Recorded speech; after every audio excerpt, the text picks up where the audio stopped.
अस्सलाम वालेकुम स्टूडेंट्स, उम्मीद है आप सब लोग बिल्कुल खैरियत से होंगे। आज उर्दू अलिफ में हम लोगों ने सबक नंबर 8 लहू और कालीन का खुलासा करना है। और ख़ुलासा एक बार आपको फिर बता दूं कि पूरी कहानी को आपने इस तरह से बयान करना है कि तमाम अहम बातें जो हैं वो हम खुलासे में तहरीर कर दें, और गैर ज़रूरी बातें जो हैं उनका इंदराज हम खुलासे में नहीं करेंगे। मुख्तसरन बात करेंगे लेकिन मुकम्मल बात करेंगे, ठीक है। मैंने जो खुलासा लिखा है वो आपके साथ शेयर कर लेते हैं। पढ़ने लगी हूँ इसको। सबक नंबर 8 लहू और कालीन खुलासा।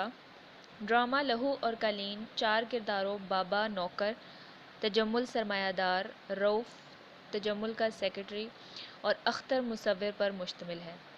सरदार तजम्मुल हुसैन की कोठी अल निशात का एक बड़ा कमरा अख्तर स्टूडियो के तौर पर इस्तेमाल करता है।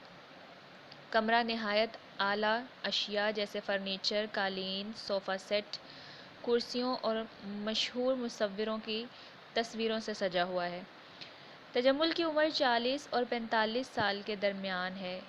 एक सुबह कमरे में दाखिल होता है और बाबा से अख्तर के बारे में पूछता है। बाबा कहता है कि अख्तर मियाँ सारी रात बाग में टहलता रहा है और अब भी वहीं है।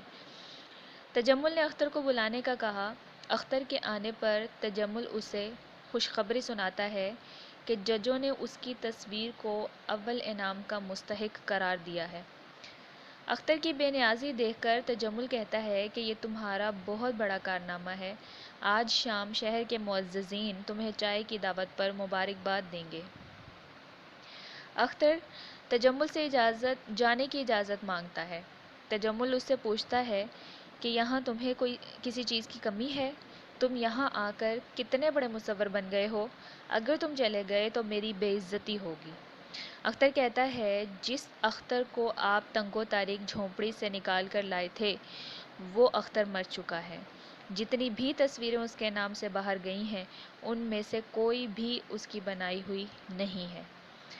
अख्तर मजीद कहता है कि मैं समझता था कि आप इंसानियत का दर्द समझने वाले हैं, लेकिन जब मुझे हकीकत का पता चला कि आपने अपनी अमारत के लिए मुझे और मेरे फ़न को इस्तेमाल किया है तो मेरा फ़न ख़त्म होता चला गया। कोई भी फ़नकार अपने फ़न को महज दूसरे का ज़रिया शोहरत बनता नहीं देख सकता। अख्तर तजम्मुल को बताता है कि उसकी मुलाकात एक हम पेशा दोस्त नियाज़ी से हुई। वो मुझे अपनी तस्वीरें देता रहा और मैं अपनी बनाकर आपको पेश करता रहा। इसके एवज़ मिलने वाली रकम मैं नियाज़ी को देता रहा। इस तरह वो गरीब ना रहा। उसने अपनी बहन की शादी भी कर दी। तजम्मुल कहता है, तुमने मुझे धोखे में रखा है, तुम्हें शर्म आनी चाहिए। अख्तर कहता है कि शर्म तो तुम्हें आनी चाहिए जो लोगों को महज अपने फ़ायदे के लिए इस्तेमाल करता है। इतने में तजम्मुल का सेक्रेटरी, यहाँ भी ठीक कर लीजिए, सेक्रेटरी रऊफ़ अव्वल इनाम की तस्दीक करता है और साथ ही साथ अख्तर को नियाज़ी की मौत की खबर सुनाता है कि नियाज़ी ने ख़ुदकुशी कर ली। अख्तर ये सुनकर चीखता है, चिल्लाता है और तजम्मुल से कहता है कि तुम कातिल हो। तुमने एक मुसव्विर के फ़न को मार डाला और दूसरे मुसव्विर की जान ले ली। तजम्मुल रऊफ़ से कहकर अख्तर को धक्के देकर बाहर निकलवा देता है कि ये पागल हो गया है, इसे पागल खाने भिजवा दो।